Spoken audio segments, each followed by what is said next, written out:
Who's that? Commander Claw. Who's bad? Commander Claw. Welcome back to episode 2 of Breaking Brews for Gladiolus Amicitia.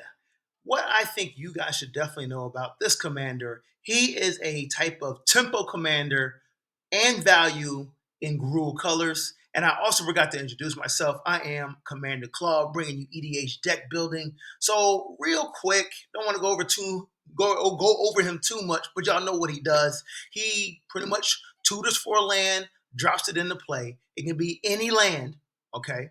Then he also has Landfall. Whenever a land you control enters, another target creature gets +2/+2 and gains trample. So what are we trying to do with this? We want to power up other powerful green, red, or Gruul colored creatures, or even artifact creatures, right? And give them trample and just stomp all over our opponent's face. Moving on to our first card. So we got a tempo type of commander. He costs 6 mana to cast.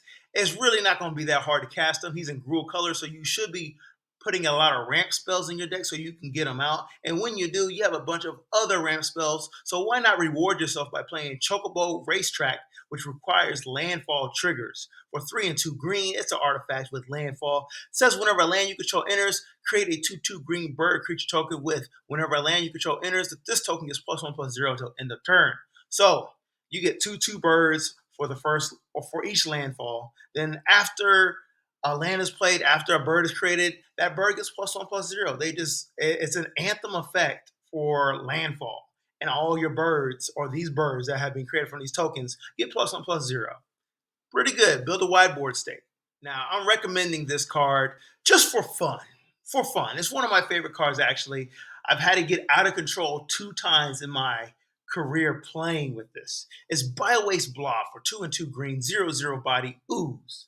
Oozes you control get +1/+1. At the beginning of your upkeep, if you control a commander created token that's a copy of Bio-Waste Blob. So pretty much what happens is, if this sits on the battlefield, the following turn you'll create another Bio-Waste Blob, and those blobs will be +2/+2.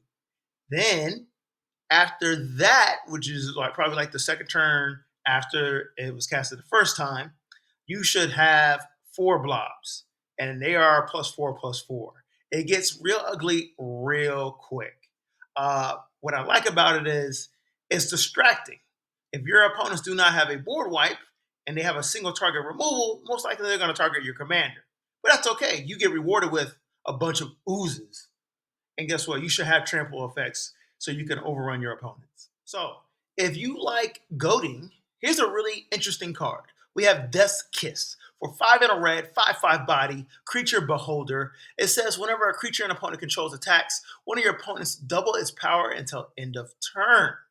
Tap XX and a red, Monstrosity X. If this creature isn't monstrous, put X +1/+1 counters on it and it becomes monstrous. When Death Kiss becomes monstrous, gold up to X target creatures your opponents control. So pretty much, you are rewarding your players for attacking your opponents, and they can double the power of a creature. You like that. You know what? You want your opponents to do all the dirty work for you.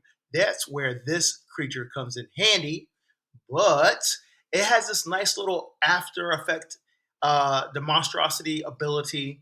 You know, after your opponents get done attacking each other, you can goad them by making this creature monstrous. So what happens is they pretty much taking out all your opponents, then, or at least one of them, and you're making Death Kiss monstrous to force them to take out the final opponent. That's good. So this is a new card from Final Fantasy. For 1 and a green, it is an enchantment. What I like about this card, it does something now and later on.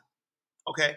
I love cards like that because you never know what you need later on in a commander game.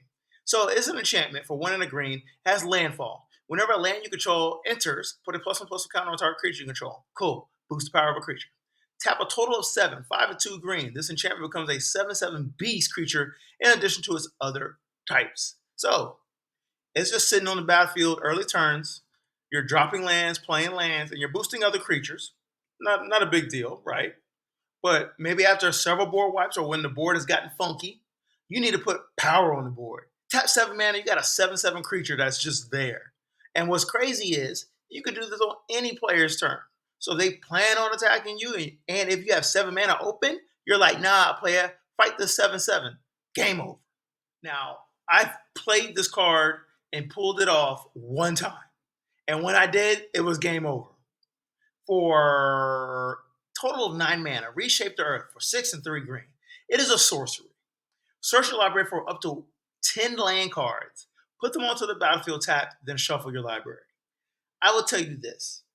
When I played it at one time, my opponent's faces were shocked. After that, I tried it again, and all I saw was counter spells as soon as I said, I'm going to cast Reshape the Earth. Counter. The reason why this card is powerful because it says 10 lands. Not basic lands, just 10 lands. So you get to put any combination of lands that you have that wants to do something funky onto the battlefield. And yes, 9 mana is a lot. And they come in tapped.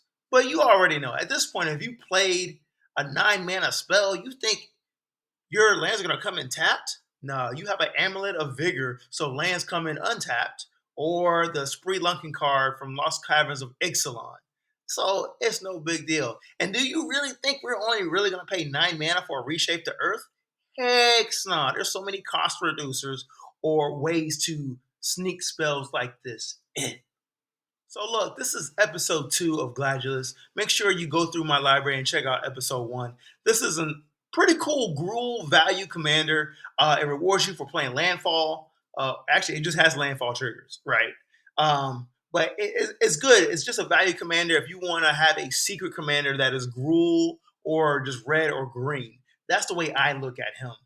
He just and he's a 6'6" body, so he's pretty intimidating. He's nothing crazy special, doesn't do anything. He's just a vintage Gruul commander.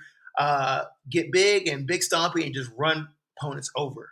But at 6 mana, 6'6" body, you can go with him, focus on him as a Voltron commander, or buff other creatures, or just have landfall triggers that just boost power. Cool. Thank y'all for watching. I'm your host, Commander Claw.